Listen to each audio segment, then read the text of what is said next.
Welcome to Wavemakers, the podcast where we dive into the stories of bold thinkers, trailblazers, and innovators who are making waves in their communities, industries, and beyond. Together, we'll explore the ideas, challenges, and victories of people who are shaping the future. At Wavemakers, we bring you thought-provoking conversations with those who are pushing the boundaries, defying expectations, and creating impact in their own unique ways. While we're proudly produced by Rio Salado College, a place that values lifelong learning and community impact, this podcast isn't just about education. It's about real-world stories of passion, perseverance, and progress. So, if you're ready to dive deep into the big ideas and get inspired by those who are making waves, you're in the right place. Let's get started. Welcome to Wavemakers. I am your host, Michelle Reese, and I am excited to be here again today with two new guests who are going to talk about a program we have and how it's helping a population of students. Actually, I'll let you go ahead and introduce yourself, Henry, if you want to start. Yeah, of course. My name is Henry Smith. I'm the Title V Program Manager here at Rio Salado, and I am fortunate enough to head up the Avanzar Program. Thank you so much. And Clarice, how about yourself? Hi, I'm Clarice Wziatek. I'm an academic life coach for the Avanzar Program, also under the Title V grant. Ooh, academic life coach. I have not heard of that one. I'm excited to hear a little bit more. You know, since we're talking a little bit about education, why don't you both just, what are your degrees in? What's your background, Clarice? I have a bachelor's in journalism and a master's in international journalism. And my goal was to eventually get a doctorate to teach, to kind of like edge or segue into higher education, though. I wanted to get some experience. So I was an academic advisor for the last 12 years, and I really enjoy working with students, helping them meet their goals. With journalism, I feel like everybody has a story to tell. And as I started working with students, helping them actually realize their story was just really gratifying, and just seeing like how excited they were when they hit those milestones and those successes. And now I've segued from advising for specific programs into doing more of that through the life coaching or academic life coaching. Okay, so you're talking my language when you talk about storytelling, because I agree it's so important. And with my own background in journalism, those student stories cannot be any better than where we are sitting today. Henry, how about your own background? Yeah, I have a bachelor's degree in writing. I have a master's degree in educational leadership, and then I also hold a principal certificate in the state of Washington and in the state of Arizona. I've always loved English. I didn't really know what I wanted to do. I'm a first-generation college student. I'm sure we'll talk about that more. But I just kind of majored in English and sort of decided to go into teaching through college. And that's kind of where I ended up. I taught high school for about 7 years at an alternative school in Washington State. And then I was a principal at a middle school and an elementary school, both in Washington and Arizona. And now I'm in higher ed. That is an incredibly varied background in education. That's awesome. Thank you for sharing that. We're here to talk about the Avanzar program. And the Lumina Foundation has declared the new majority learner. The student demographic population that we see today certainly looks different than when I went to school in the 90s, and probably very different from when you both went to university. There's a bigger variation, that new majority learner. There's more students who are coming from single family homes. There's more first generational students, more students of color, more parenting students. My understanding is that's a little bit of the population you're trying to target with Avanzar. Tell me a little bit about that. Yeah, absolutely. So the Avanzar project is designed to target students who are underserved, Hispanic students, students of color, and Pell-eligible students. And effectively, we do that in a three-prong approach. So much like you were talking about, Michelle, there are a lot of really complex issues that students deal with now, especially when you have students who have children of their own or who are caring for family members or students who deal with poverty or substance abuse or even domestic violence situations, things of this nature. And so while we have advising, we have counseling and things like that in colleges, there's kind of this gray area that academic life coaching sort of addresses. And this gray area seems to become more and more prominent as people's lives get more complex, as you were saying, especially as we look at just the way that things are for students, especially low-income students or those who have those struggles. There's just different challenges that may not have always been. And so we're kind of here to answer those questions and help to solve those problems. Well, it sounds like, Clarice, that's a little bit where you come in, that student-facing role as an academic life coach. Tell me, why is it so important to have that piece for this population? What are you doing for them? How are you helping them? Yes. When it comes to how I'm best serving the students is we really get to explore not only who they are, but, if they come with questions like, am I on the right path?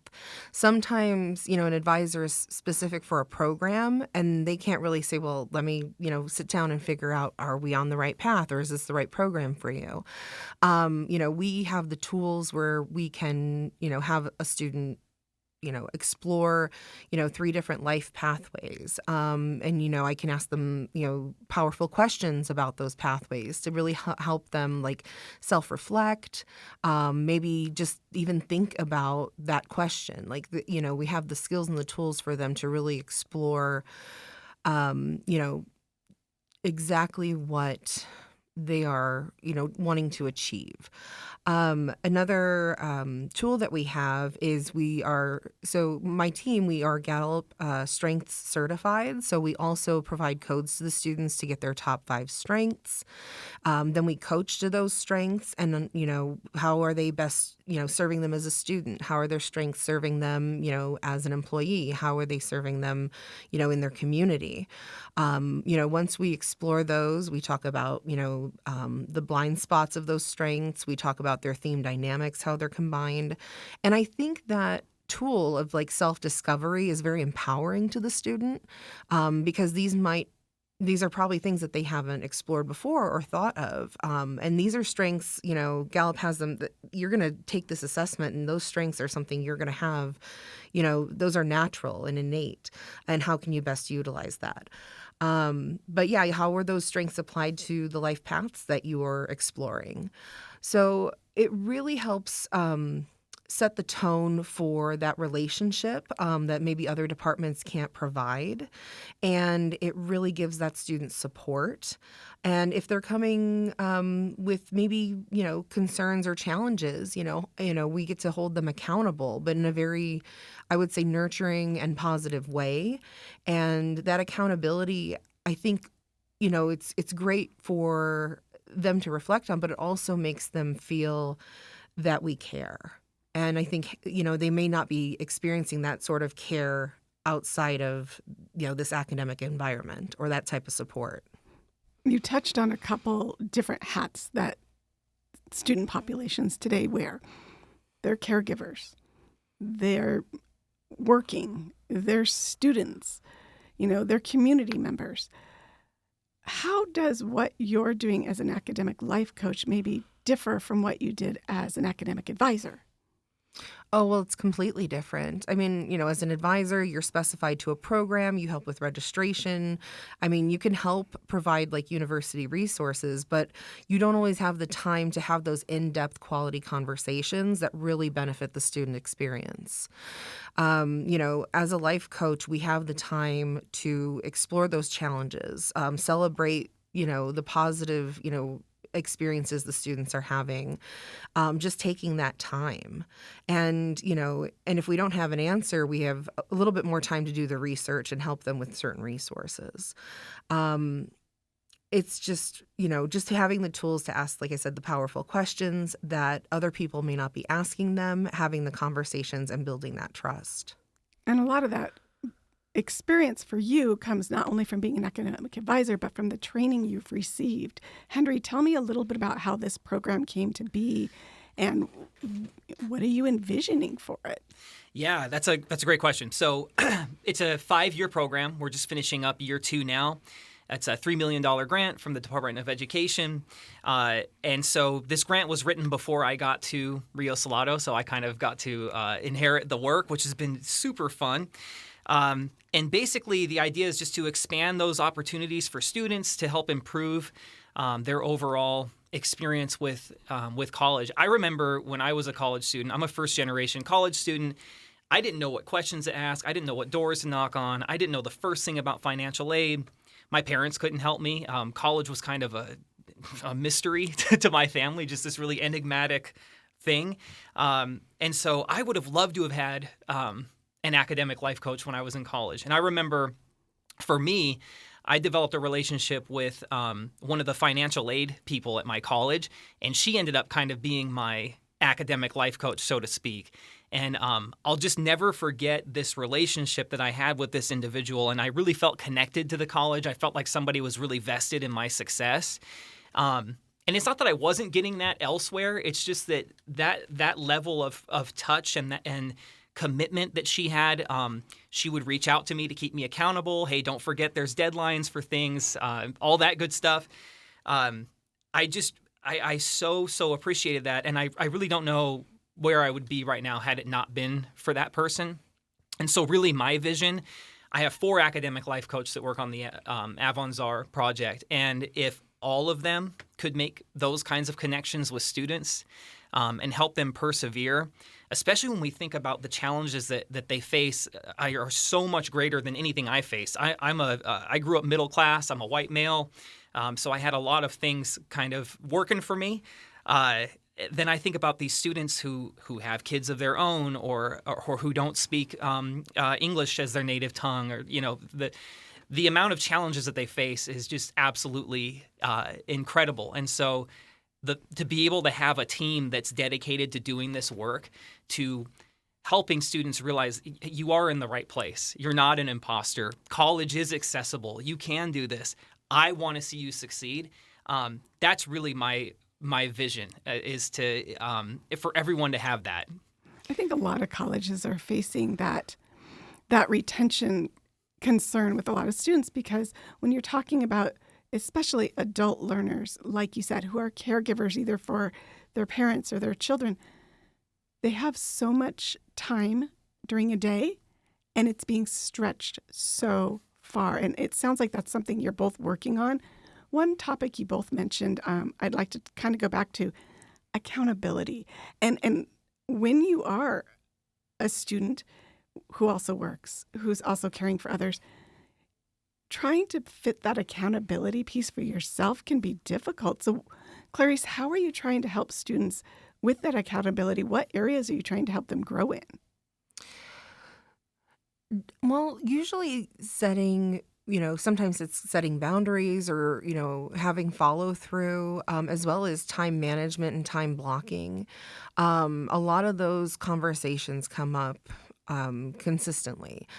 Just being able to say what's, prioritizing what's important, maybe making a decision, between two things that, are of equal importance. How do you fit that in your day? Just not only setting the boundary, like saying, okay, I have to say no to this, but then also having that follow through. Like they might tell me, oh, yeah, I'm not going to, go out tonight. I'm going to, stay home and do my homework, or I'm going to, do my other responsibilities. But then it's also, just you have that follow through when it actually the situation presents itself. And it's just kind of coaching the student, to make, like I said, they know themselves best. So to make those decisions, for themselves and to see the outcome. And we also, in the coaching, world, it's also like finding out and exploring their motivation and, really like learning those intricacies for that student to kind of help coach them based off of their motivation style and really provide them with those tools so that they can continue making those decisions that are going to benefit them. So a lot of it sounds like you really need to get to know the students. What type of questions are you asking them when you're having your coaching sessions with them? Well, I mean, usually when it comes to getting to know the student, I do ask them, do you have previous experience in higher ed? I'll ask them their like informational questions just to get to know them. Why did they select this specific program? And then, those will kind of segue into other things as they start to talk. And then they'll talk about, like, oh, this is really challenging for me right now. And then I say, what are those challenges, and what does it feel like when you're facing those challenges? And as we ask these questions, then we can kind of like unpeel, I guess, the layers of the onion, so to speak, and really get to the core. And once we get to know one another, like that also helps them feel like that they can trust me, that I have that trust with them, that they're telling me these things in confidence, or, just, knowing that I can help them and provide, that type of care. Talk to me a little bit, Henry, about some of the challenges you think this current generation of students are facing, especially those who are doing school online at their own pace and trying, to achieve that academic goal, whatever it may be. What are some of those challenges? I mean, I think there's students face financial challenges, they face health challenges. I think another challenge that they face is just this overall, the idea of being a college student, especially when you're in an online kind of context. A lot of students really just want to do their classes, get their degree, and be done. And I think that there's a lot of missed opportunity there. I think there's a lot of students who maybe don't take full advantage of what they can get as a college student because they just don't know. They just want to do the classes, they want to get done, they want to get their degree, get their job, X, Y, Z. And so I think that that's definitely a challenge that the program faces as well, is how do we overcome that, and how do we sell our product to students? How do we convince them that we have something that they need, that being involved in affinity groups is something that can be supportive and powerful for your development, that we can help connect you with tutoring and all the things Clarice talked about, exploring your interests and really knowing yourself, things that you may not even realize that you need. It's kind of that's a challenge that we have as far as just trying to get that marketed. Our students face all kinds of other things, back to your original question. And it's complex. There are students who are doubled and tripled up. There are students who won't even tell us what kind of issues that they have. So I think it's a whole gamut of things, and that's kind of what the Avanzar project is designed to address, those types of things where there isn't a department for it, but students experience it. I had the opportunity to actually get an email from one of your students, and I just want to read to you what the student said about their life coach. So the student said, "I have been learning to focus on my strengths and how to apply my attributes to a career or in my daily life.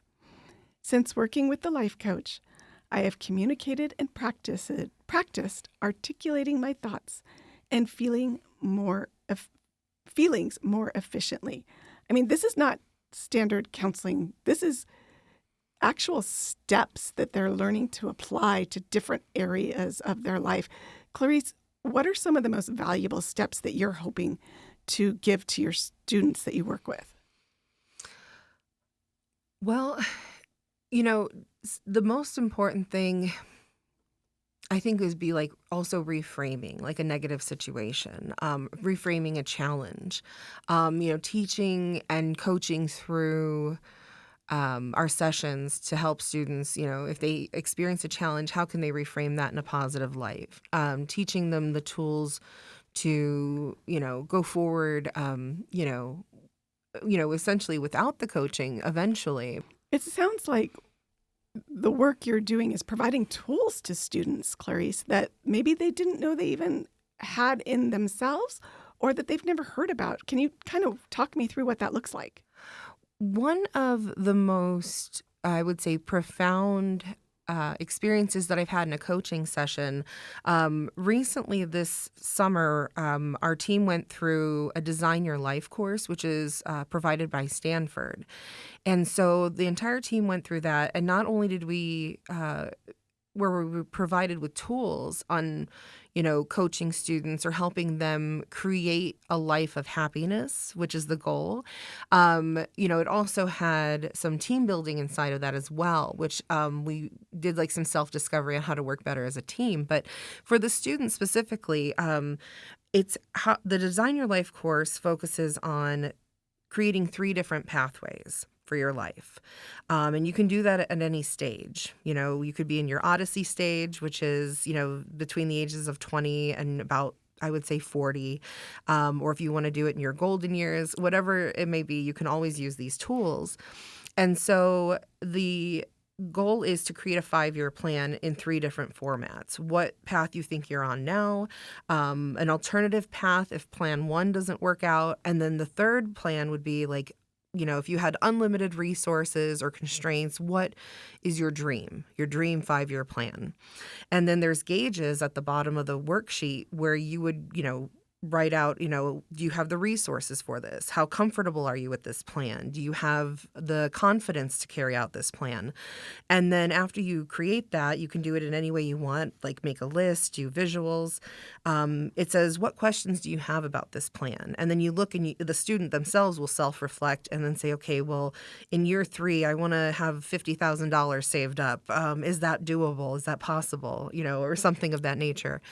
So this one student asked me about a 5-year career plan. And right now they've just begun their associates in exercise science. And so I said, of course, let's do this and then we'll coach to it. So they completed these 3 worksheets. They sent them over so I could see them as well. And we had a 90-minute coaching session. We took about 30 minutes for each life plan. And, I asked certain questions. The student reflected on that. We, determined if their questions that they posed for each life plan could be completed or if they were on the right track. And then I asked and I said, these other plans like 2 and 3, what was your inspiration for creating these 2 other life plans? And they said, I didn't even think about an alternative route.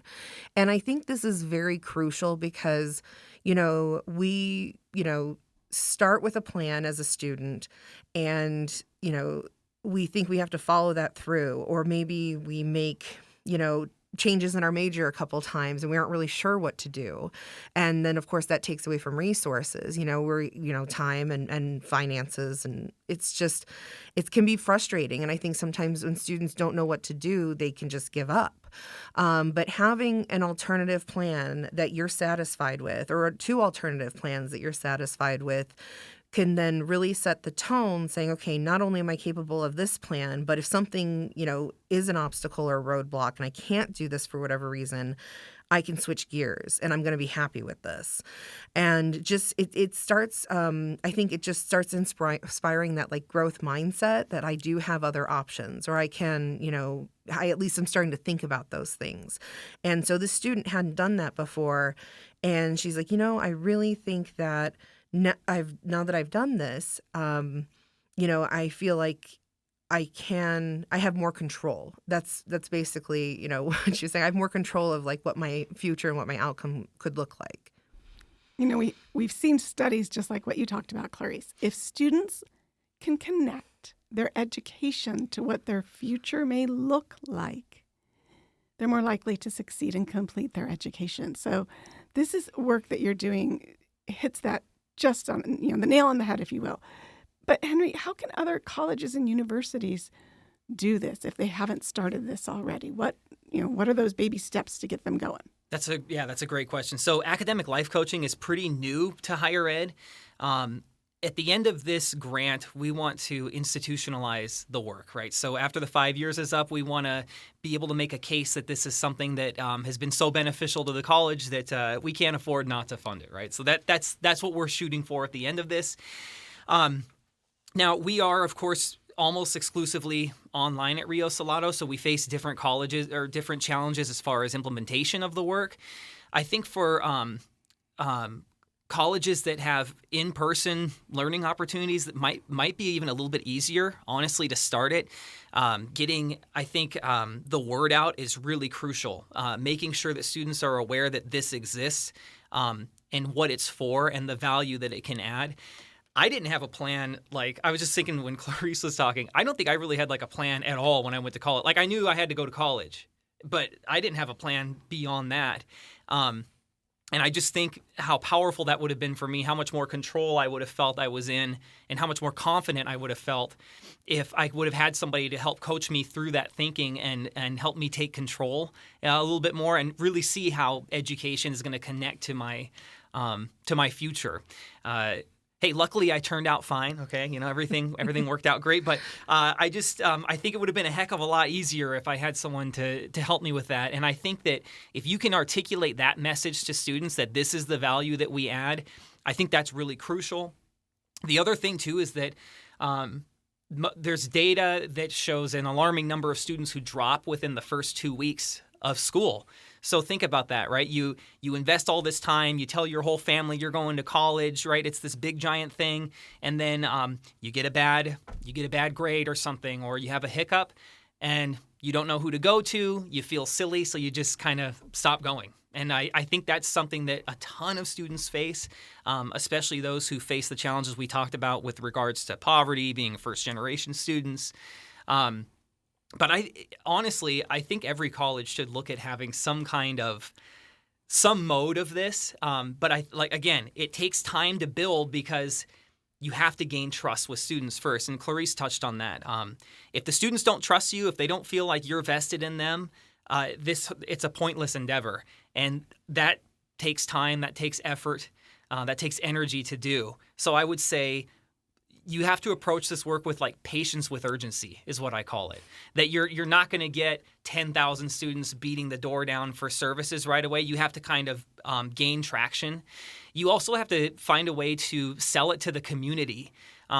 What is it that is, how is this life coaching going to benefit students beyond what would be offered at a regular university that maybe doesn't have the same capacity? So those are some things I would definitely focus on. If you're trying to get this started yourself or institutionalize it, those are crucial. Another piece that's been really invaluable has been the training component. So the coaches have done the Design Your Life training, which is what Clarice was just talking about. They are also Gallup Strength Coach. What are you guys? Gallup Strength Finder coaches. Gallup We're Strength certified. Finder coaches. They're certified there. They are also almost done with getting an ICF, International Coaching Federation certification in academic life coaching. It's also of note that typically in the private sector, if you want to get life coaching for yourself, it costs $75 to $200 per hour. We give it for free here. Just if you qualify for the program, you get unlimited sessions for free. So that's always a huge selling point. But yeah, so I would say that the training, how you communicate to the community and students, how you market your product, I would say are the most important things to start with. And showing the benefit, and you've just described it, the multi-layered benefit to the students that'll ultimately impact their educational outcome. So thank you so much for sharing that. We did name this podcast Wave Makers, and one of the thoughts I had last night as I was thinking about today's session was how you guys are all wave makers in the lives of the students that you're impacting. I recently had the opportunity to reconnect with literally the high school journalism teacher who set me on the trajectory to my life. Can you guys think back as we close off this session, what wave makers were in your own lives, or how you hope you're a wave maker to the students you're serving? Henry, you want to? Yeah, so I can think back to teachers I've had that were fantastic. And like, this is something that always resonates with me. You think about your best teacher and you don't remember what you really learned necessarily. You remember how they made you feel. And so I remember for me, it was my high school English teacher, Mr. Tate. That was the first time I ever felt like I could be an academic, or that I could hang in college. You know what I mean? That he was the first person that really made me feel smart, I guess. And I think that was what really triggered my love for learning, and what really made me hungry. That's why I became an English major.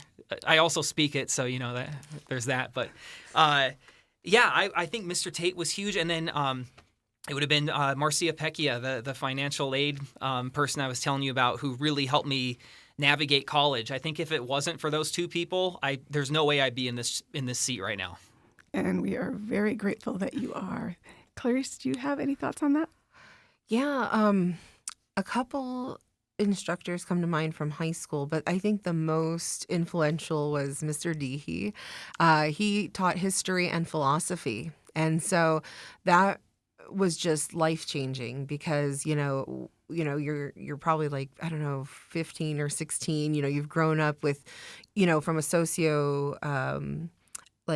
sociological standpoint, with your family, with your traditions, with your beliefs, and just to explore that there's so many other options out there. I mean, that really inspired my curiosity, my love of learning, and it just really it just inspired me to want to research more, learn more, and not only do that, but share what I was learning with others. And so, I've gone through quite, an experience, an educational experience, through getting my bachelor's and my master's.